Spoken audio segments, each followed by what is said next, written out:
It's Hilley and Hart. There's an epidemic, Kevin. Yes. A big old nearsightedness epidemic. And it turns out it's not, they're saying it's not caused by our screens. Okay. Which is 100% what I would have said. I've been like, of Sure. course, we stare at screens all day long. They're saying it's because we have dim lighting. We don't have bright enough lighting. Oh, our lighting is not bright enough. That's what they're saying. Huh. You know, I'm always saying that in the studio. I've complained to upper management numerous times saying, hey, when we shoot a video in here, it looks like we're in a cave. It looks like I haven't had a week's worth of sleep, dark circles under our eyes and everything. This is why lighting's so important. It's also causing myopia. On top of everything else. Yeah. On top of making us look crummy.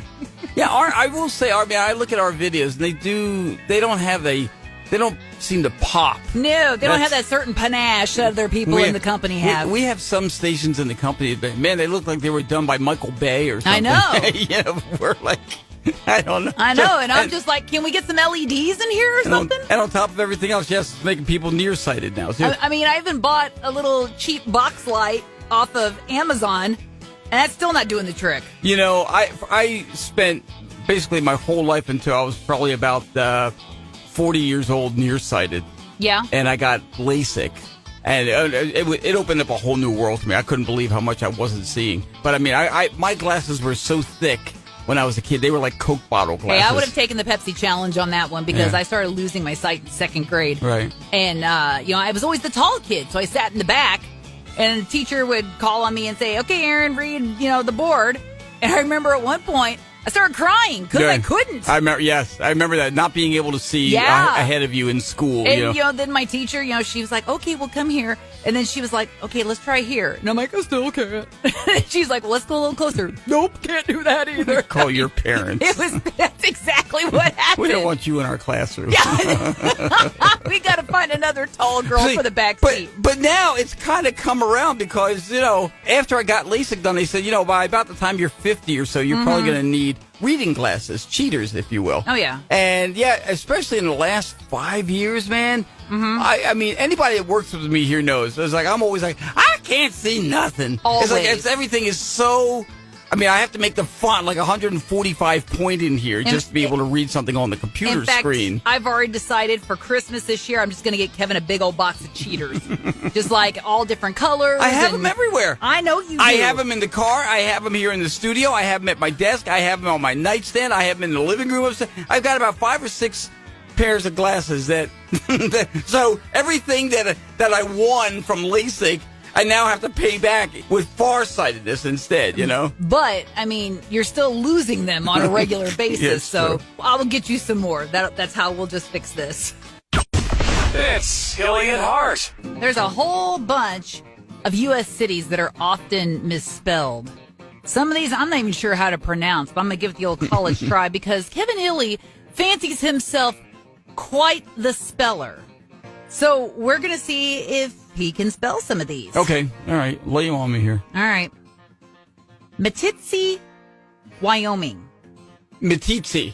I know that one. Okay. Only because I remember it showed up as on a list once of the most difficult cities to spell. Okay. Meeteetse. Here we go. Meeteetse. M-E-E. It's like Mississippi almost. M-E-E. T-E-E-T-S-E-E. Ah! All right, tell me what it is. You added an extra E on the end. Oh, it's one E on the end? One E on the end. Ah, but they pronounce it Meeteetse. Interesting. Okay, all right, give me another one. Okay, Worcester, Massachusetts. Worcester. That's Worcester, actually. Worcester? Are you serious? It's Worcester, Massachusetts. How is it not Worcester? Because that's how they pronounce it. W-O-R-C-E-S-T-E-R.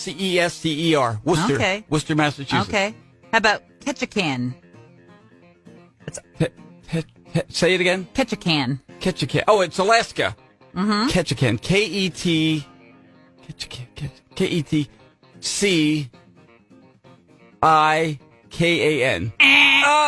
You forgot an H in there. C-H-I-K-A-N. Silent H. Okay. Okay. Winnemucca.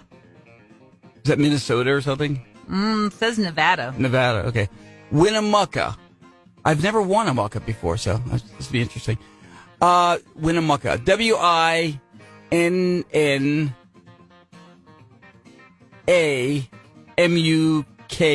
Nope. Ah. Winnemucca.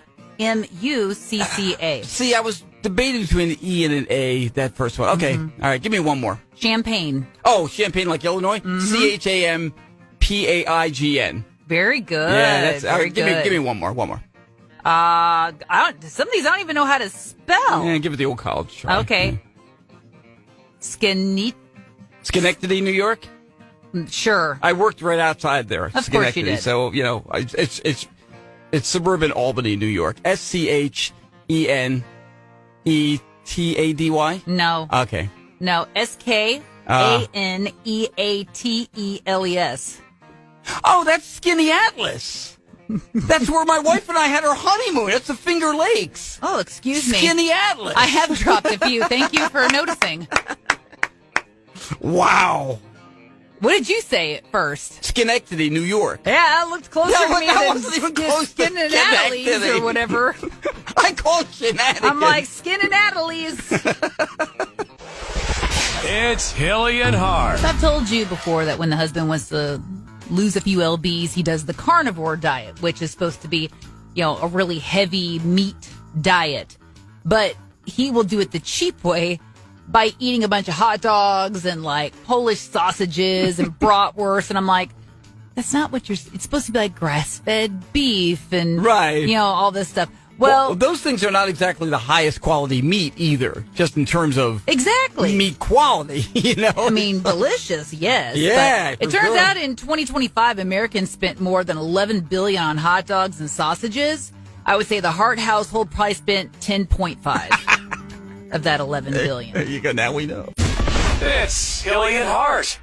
So everybody likes to take a break at work. I'm taking one now. Yes, you are. As a matter of fact. Can you tell from the show? But a lot of people like to take it in the afternoon. Maybe that 2 or 2:30 doldrum rolls along. I got to take a break for 15 minutes or whatever. Yeah. But they say mid-morning breaks are actually more effective, helping you feel more rested and actually increasing productivity rather than the afternoon ones. Well, how much fun is that? I know. So now if you work, your standard 9 to 5, 8 to 4 or whatever, I mean, so you're talking, maybe roughly 10:30 or whatever, kicking back for a little bit. I don't know. That's not a bad, although isn't that usually known as like a quote unquote coffee break or whatever? Maybe. That's kind of an old fashioned way to look at it. I know, but I'm just saying in general, it depends on your job, what you consider even a break. These days, it's like a Monster Energy break, not a coffee break anymore. But, I mean, does that mean you get to walk away from your desk if you have a desk job, go outside? I don't know but anyway, they say mid-morning breaks are better than afternoon breaks. Is there a snack involved?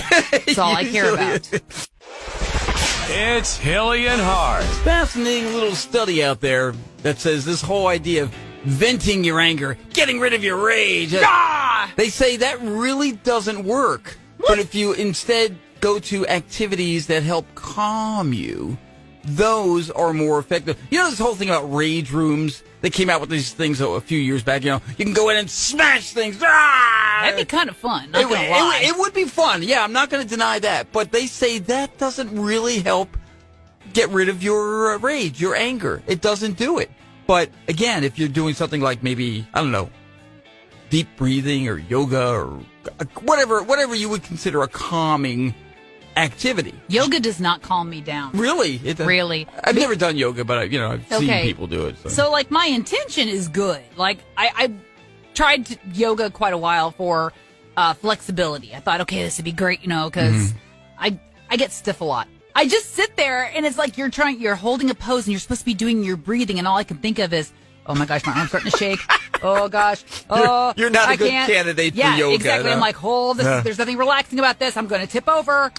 She better change positions. She better tell me to change positions. One of the things in this study they said, because you might think, oh, how about go jogging? Maybe that helps. Ew, No, they said actually jogging, quote, increased arousal levels.